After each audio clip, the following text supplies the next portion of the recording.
എല്ലാവർക്കും വിനീത നമസ്കാരം. അങ്ങനെ കുറെ ദിവസങ്ങൾക്ക് ശേഷം ഭാഗവതം ഇതാ പുനരാരംഭിക്കുന്നു. എല്ലാം ഭഗവാന്റെ ഹിതം പോലെ നടക്കും. ശ്രീകൃഷ്ണ ഭഗവാൻ ഇനി മേലിലും വിഘ്നം കൂടാതെ ഈ ഭാഗവതം സമർപ്പിക്കാനായിട്ട് സാധിക്കണേ, അനുഗ്രഹിക്കണേ എന്ന് പ്രാർത്ഥിച്ചുകൊണ്ട് ആരംഭിക്കട്ടെ. ഓം നമോ ഭഗവതേ വാസുദേവായ.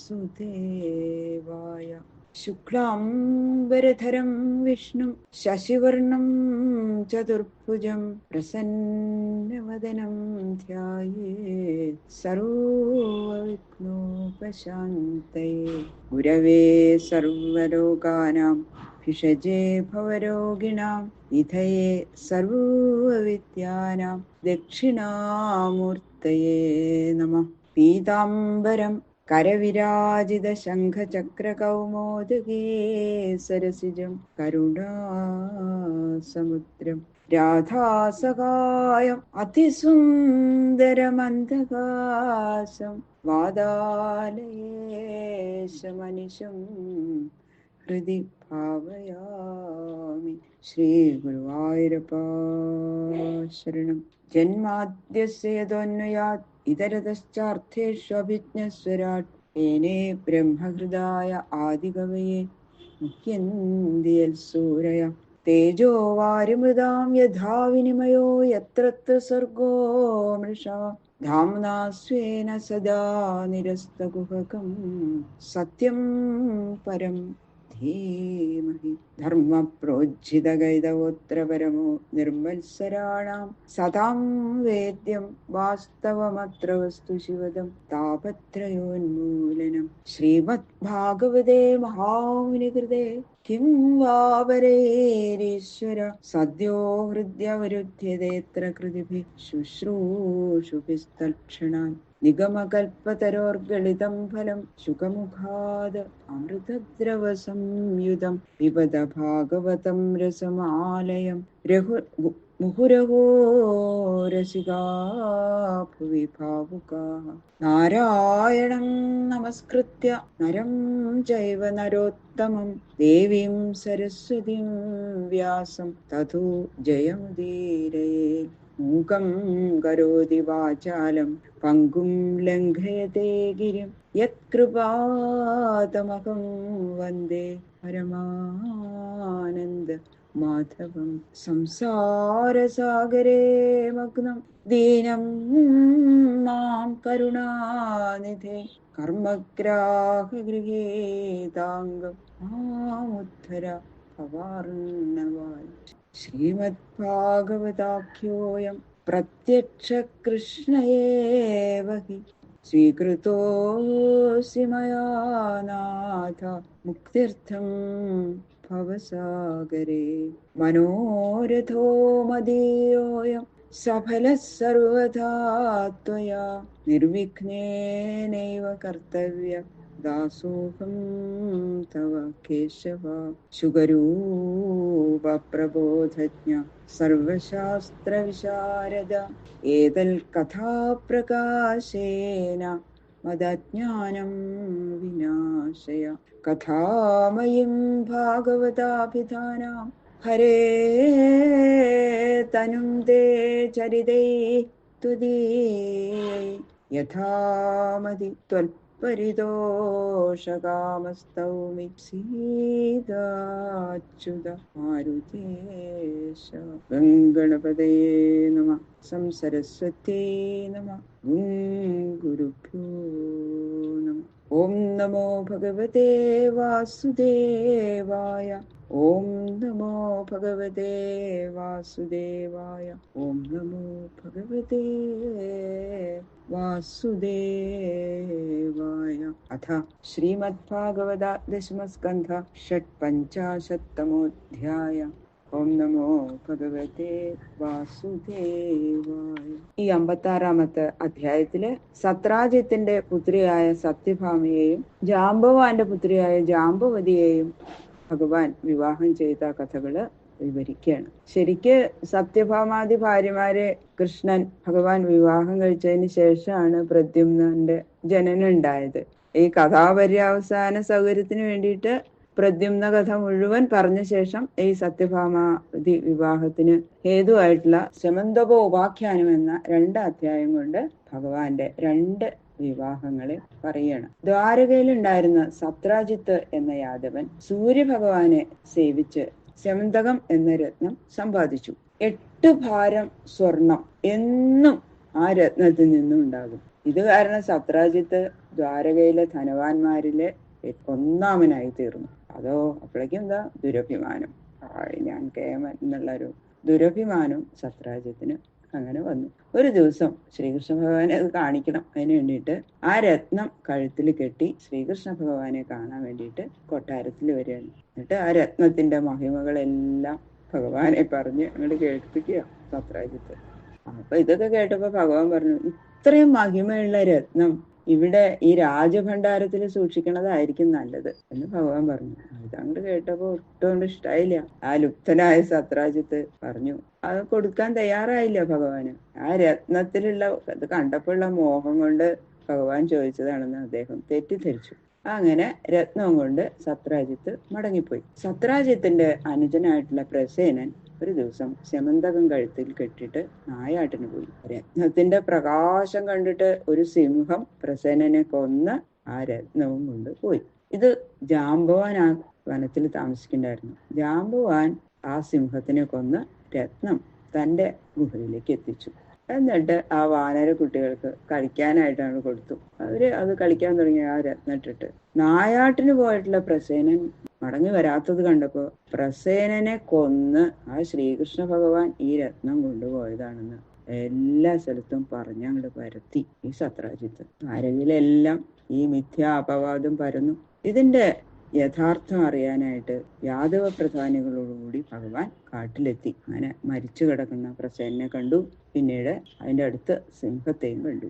അവിടെ നിന്ന് ഇങ്ങനെ ചോര പുരണ്ട കാലടികൾ നോക്കി നോക്കി നോക്കി അവര് ആ ജാംബവാന്റെ ആ മുഖത്തെത്തി. എന്നിട്ട് ഭഗവാൻ കൂട്ടുകാരോട് പറഞ്ഞു, ഇവിടെ കാവലിൽ നിന്നോളൂ, ഞാൻ ഗുഹയിലേക്ക് കടന്നു നോക്കാം. അങ്ങനെ ഭഗവാൻ ഗുഹയിൽ കടന്നു. യാദവന്മാര് 12 ദിവസം അവിടെ കാത്തു നിന്നിട്ട് ഭഗവാനെ കാണാതെ നിരാശരായി ദ്വാരകയിലേക്ക് മടങ്ങിപ്പോയി. ഇതങ്ങോട്ട് കേട്ടപ്പോഴേക്കും വസുദേവൻ മുതലായിട്ടുള്ള എല്ലാവർക്കും വളരെ ദുഃഖമായി. എന്താണാവോ ആ ഗുഹയിലുണ്ടായത്? എന്താ ശ്രീകൃഷ്ണൻ മടങ്ങി വരാത്തത്? അങ്ങനെ ഗർഗ നാരദാദി സജ്ജനങ്ങളുമായിട്ട് ആലോചിച്ച് ശ്രീകൃഷ്ണ ദർശനത്തിനായിട്ട് അവര് ഗംഭീരമായ ഭഗവതി സേവ അങ്ങോട്ട് തുടങ്ങി.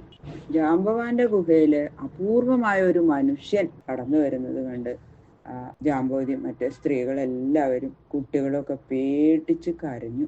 ഇത് കേട്ട് ക്രുദ്ധനായ ജാംബവാൻ ആളെ അറിയാതെ ഭഗവാനോട് യുദ്ധം ചെയ്തു. ആളെ അറിയില്ല, ജാംബവാൻ അത്രയും പ്രായമുള്ള ആളാണ്, കണ്ണൊന്നും കാണില്ല. എന്റെ ഗുഹയിലേക്ക് ഇങ്ങനെ അതിക്രമിച്ച് കടന്നു വരുന്നത് ആരാ? അതൊന്നും ആലോചിക്കാണ്ട് യുദ്ധം ചെയ്തു ഭഗവാനോട്. 28 ദിവസം ഭയങ്കരമായിട്ടുള്ള യുദ്ധം നടന്നു. ഭഗവാന്റെ മുഷ്ടി കൊണ്ടുള്ള ഇടിയേറ്റ് തളർന്നു വീണ് കിടക്കുന്ന ദിക്കിൽ നിന്നും കണ്ണ് തുറന്ന് ശ്രദ്ധിച്ചു നോക്കി. ഇത് സാധാരണ ഒരാൾക്ക് എന്നെ ഇങ്ങനെ പരാജയനാക്കാൻ സാധിക്കില്ല എന്ന് മനസ്സിലായി ജാംബവാന്. അപ്പൊ കണ്ണൊക്കെ തുറന്ന് വിളിച്ചു നോക്കിയപ്പോഴാണ് സാക്ഷാൽ കോദണ്ഡപാണിയായ ആ ശ്രീരാമചന്ദ്രനായി ശ്രീകൃഷ്ണ ഭഗവാനെ തെളിഞ്ഞങ്ങനെ കണ്ടു ജാംബവാൻ. ഭക്തി വിവശനായിട്ട് സ്തുതിച്ചു. ഭഗവാൻ സന്തോഷിച്ച് ജാംബവാനെ അനുഗ്രഹിച്ചു. ശമന്തകരത്നം അന്വേഷിച്ചു വന്നതാണെന്ന് മറ്റ് എല്ലാ വിവരങ്ങളും ജാംബവാനെ അറിയിച്ചു. ഭക്തോത്തമനായ അദ്ദേഹം തന്റെ പുത്രിയായ ജാംബവതിയെയും ആ ശമന്തകരത്നവും ഭഗവാൻ അങ്ങോട്ട് സമർപ്പിച്ചു. ജാംബവതി സമേതം ഭഗവാൻ ദ്വാരകയിലെത്തി. ഞങ്ങള് ആ ദ്വാരക സന്ദർശിച്ച സമയത്ത് ഈ ഗുഹയിൽ പോയിട്ടുണ്ട്. ജാംബവാന്റെ വലിയ ഗുഹയാണ്. അവിടെ അതൊക്കെ ചിത്രമായിട്ട് വെച്ചിട്ടുണ്ട്. ജാംബവതി വിവാഹം അത്ഭുതം തോന്നും ആ ഗുഹ കണ്ട. വളരെ ശ്രദ്ധിച്ചിട്ട് ഒരാൾക്ക് മാത്രം ഇറങ്ങാൻ പറ്റണ അങ്ങനത്തെ പടികളൊക്കെ ഇപ്പൊ ഉണ്ടാക്കിയിട്ടുണ്ട്. നല്ല ഇരുട്ടുള്ള ഗുഹയിൽ ഇപ്പൊ നിറച്ച് ലൈറ്റൊക്കെ വെച്ചിട്ടുണ്ട് അവര്. വലിയ ഗുഹയാ. അതിന്റെ കുറച്ച് ഭാഗം ശരിയാക്കിയിട്ട് ജനങ്ങൾക്ക് കാണാൻ ഇതായിട്ടുള്ളൂ. അങ്ങനെ ജാംബവതി സമേതനായിട്ട് ഭഗവാൻ ദ്വാരകയിലെത്തി. ദ്വാരകാവാസികൾക്കെല്ലാം വളരെ സന്തോഷമായി. അതെന്താ അത്ഭുതം എന്ന് വെച്ചാൽ ഭഗവതി സേവ കാലം കൂടുന്ന ദിവസമാണ് തിരിച്ചെഴുന്നള്ളിയത്. അതും ജനങ്ങളെ അത്ഭുതപ്പെടുത്തി. അങ്ങനെ ഉഗ്രസേനാദികളാൽ നിറയപ്പെട്ട സുധർമ്മ സഭയിൽ വെച്ച് സത്രാജിത്തിനെ വിളിച്ച് സമന്തകം കൊടുത്തു. എല്ലാവരും കാണുക തന്നെ. അപ്പൊ മനസ്സിലായല്ലോ, എല്ലാവർക്കും മനസ്സിലാവുമല്ലോ അത് ഭഗവാനാണ് ചെയ്തതെന്നാണല്ലോ എല്ലാവരും വിചാരിച്ചിരിക്കുന്നത്. അങ്ങനെ പ്രസേനനെ കൊന്നതും സമന്തകമെടുത്തതും താനല്ല എന്ന സംഗതി സഭയെ ബോധ്യപ്പെടുത്തി. ലജ്ജിതനായ സത്രാജിത്ത് തന്നെ കുറിച്ച് ജനങ്ങളെ അപരാധം പറയാതിരിക്കാനും ശ്രീകൃഷ്ണൻ പ്രസാദിക്കാനുമായിട്ട് തന്റെ മകളും അതിസുന്ദരിയുമായ സത്യഭാമയെ സ്യമന്തകരത്നത്തോടുകൂടി ഭഗവാന് സമർപ്പിച്ചു. ജാമ്പവാൻ അങ്ങനെയല്ലേ ചെയ്തത്, അപ്പൊ അതുപോലെ തന്നെ സത്രാജിത്തും ചെയ്തു. പക്ഷെ ഭഗവാൻ സത്യഭാമയെ സ്വീകരിച്ചു. സമന്തകം ഇത് അങ്ങയുടെ കയ്യിൽ തന്നെ ഇരിക്കട്ടെ എന്ന് പറഞ്ഞിട്ട് സത്രാജിത്തിന് തിരിച്ചു കൊടുത്തു. അങ്ങനെ സുമുഹൂർത്തത്തില് സത്യഭാമയെയും ജാമ്പവതിയെയും ഭഗവാൻ വിധിയാം വണ്ണം വിവാഹം ചെയ്തു. രുക്മിണീ ദേവിയെ പോലെ ഭഗവാനിൽ അനുരക്തയും സുന്ദരിയുമായ സത്യഭാമയെ കല്യാണം കഴിക്കാനുള്ള ആ ഭഗവാന്റെ ലീലകളായിട്ടാണ് ഇതിനെല്ലാം മേൽപ്പത്തൂര് നാരായണീയത്തില് പറയണത്. ഭഗവാന്റെ സൂത്രമാണ് അതൊക്കെ. അഥ ശ്രീമൽഭാഗവത ദശമസ്കന്ധ ഷട്പഞ്ചാശത്തമോധ്യായ. ഓം നമോ ഭഗവതേ വാസുദേവായ. ശ്രീശുക ഉവാച. സത്രാജിതസ്വതനയാം കൃഷ്ണായ കൃതകിൽവിഷ സ്യമന്തകേന മണിനാ സ്വയമുദ്യമ്യ ദത്തവാൻ. കൃഷ്ണന് ദുഷ്കീർത്തി ഉണ്ടാക്കി തീർത്ത സത്രാജിതൻ തന്റെ പുത്രിയായ സത്യഭാമയെയും സ്യമന്തകം എന്ന മണിയും ഒന്നിച്ചു കൊണ്ടുവന്ന് സ്വയമേവ കൃഷ്ണന് കൊടുത്തു. രാജോവാച. സത്രാജിതസ്കിമകരോൽ ബ്രഹ്മൻ കൃഷ്ണായ കിൽബിഷം സ്യമന്തക കുതസ്തസ്യ കസ്മാൽ ദത്ത സുതാഹരേ.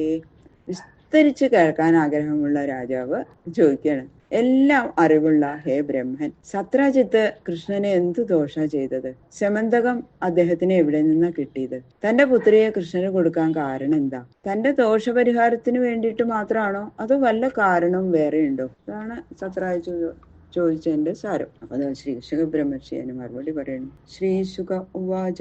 ആസീൽ സത്രാജിത സൂര്യോ ഭക്തസ്യ പരമസഖാ പ്രീതസ്തസ്മൈ മണിം പ്രാദാൽ സൂര്യസ്തുഷ്ടസ്യ മന്തകം. സത്രാജിത്ത് സൂര്യന്റെ പരമഭക്തനായിരുന്നു. എന്നാലും സൂര്യൻ അദ്ദേഹത്തിന് പരമസ്നേഹിതനായിട്ടാണ് കരുതിയിരുന്നത്. ഭക്തി കൊണ്ട് പരമപ്രീതനായ സൂര്യഭഗവാൻ അദ്ദേഹത്തിൽ വളരെ സന്തുഷ്ടനായിട്ട് പറയും വിശിഷ്ടമായിട്ടുള്ള ആ സ്യമന്തകരത്നം അദ്ദേഹത്തിന് കൊടുത്തു.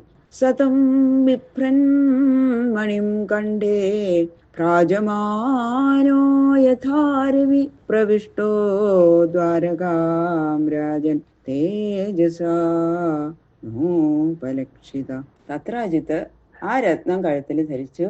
അതിൽ നിന്ന് പുറപ്പെടുന്ന കാന്തിയുടെ വ്യാപ്തിയാൽ അദ്ദേഹം അങ്ങനെ സൂര്യനെ പോലെ പ്രകാശിച്ചു. ശ്രീ ശിവബ്രഹ്മർഷി പറയണു, ഹേ രാജാവേ, തേജസ്സിന്റെ ആധിക്യ നിമിത്തം അദ്ദേഹത്തെ കാണുന്നവര് സത്രാജിത്താണെന്ന് തന്നെ മനസ്സിലാവണില്ല.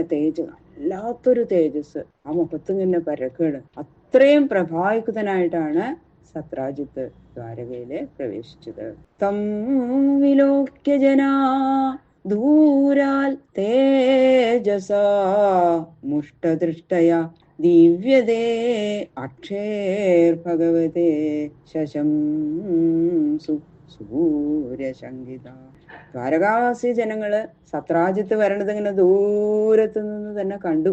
ആ പ്രഭ കൊണ്ട്, ആ കാന്തിയുടെ വ്യാപ്തി നിമിത്തം അവരുടെ കണ്ണുകളെ കൊണ്ട് നേരെ നോക്കാൻ സാധിക്കണില്ലേ അവർക്ക്. സൂര്യഭഗവാൻ ഇങ്ങനെ മുകളിൽ നിന്ന് ഇറങ്ങി വരുവാണ്. ശ്രീകൃഷ്ണ ഭഗവാനെ വന്ദിക്കാൻ സാക്ഷാൽ സൂര്യൻ തന്നെ വരികയാണ് എന്നാണ് അവർക്ക് എല്ലാവർക്കും തോന്നിയത്. വേഗം അവർ ഓട്ടി. അപ്പൊ ഭഗവാൻ അവിടെ ചൂത് കളിച്ചുകൊണ്ടിരിക്കുകയായിരുന്നു. അങ്ങനെ ശ്രീകൃഷ്ണ ഭഗവാന്റെ അരികത്ത് ചെന്നിട്ട് ഇങ്ങനെ പറഞ്ഞു. നാരായണ നാരായണ നമസ്തേസ്തു ശംഖചക്രഗദാധര ദാമോദരാരവിന്ദാക്ഷ ഗോവിന്ദ യദുനന്ദന. ശ്രീകൃഷ്ണനെ നമസ്കരിക്കാൻ സൂര്യൻ വരികയാണ് എന്ന് വിചാരിച്ച ആ ജനങ്ങളൊക്കെ ശ്രീകൃഷ്ണന്റെ പേരില് വളരെ ഭക്തി, ഭഗവാൻ തന്നെ ഭക്തി അങ്ങോട്ട് വർദ്ധിക്കുകയാണ്. അതുകൊണ്ടാണ് അവര് ഇങ്ങനെയുള്ള ആ അത്രയും ഭക്തിപൂർവ്വം ഭഗവാനെ സംബോധന ചെയ്യണത്. എന്താ കഥ! സൂര്യൻ തന്നെ ദർശിക്കാൻ വരണമെങ്കിൽ ഈ ഭഗവാൻ എത്ര യോഗ്യനായിരിക്കണം! ഹേ നാരായണ, ഹേ ശംഖചക്രഗദാധര, ഹേ ദാമോദര, ഹേ അരവിന്ദാക്ഷ, ഹേ ഗോവിന്ദ, ഹേ യദുനന്ദന, അങ്ങനെയൊക്കെ ആയിക്കൊണ്ട് നമസ്കാരം. ഏഷായാതി സവിത ത്വാം ദിദൃക്ഷുർജഗൽപതേ മുഷ്ണൻ ഗവസ്തി ചക്രേണ നൃണാം ചക്ഷൂംസുതിഗ്മഗു. ഹേ സർവലോകാധിപതേ, നിന്തിരുവടിയെ കാണാൻ ആഗ്രഹിച്ചും കൊണ്ട് ഇതാ സൂര്യഭഗവാൻ വരുന്നു. കിരണ സമൂഹങ്ങളുടെ പ്രസരണ നിമിത്തം ഞങ്ങൾക്ക് നേർക്ക് നോക്കാൻ സാധിക്കുന്നില്ല. നോക്കുമ്പോൾ ഇങ്ങനെ കണ്ണടഞ്ഞു പോവാണേ അവരുടെ. അതാണ് എന്റെ ബാക്കിയുള്ള ശ്ലോകങ്ങള് നാളെ നോക്കാം. സർവത്ര ഗോവിന്ദനാമ സങ്കീർത്തനം, ഗോവിന്ദ ഗോവിന്ദ ഗോവിന്ദ.